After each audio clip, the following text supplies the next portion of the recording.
קראי זה בקטוס? כן. אמרת להם ללכת? כן. מה אמרת להם? לכו? כן. לכו מהפה שלי? כן. סילקת אותם? לא. למה?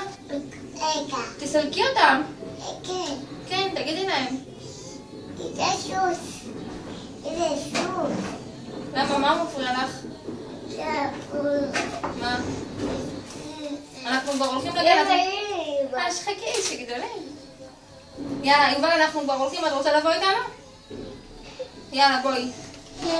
אנחנו כבר הולכים. את באה? אני אעשה לך קוקו יפה של גדולים? יאללה, תצחצחי. נו. תוציאי בקטוס מהשיניים. ביי.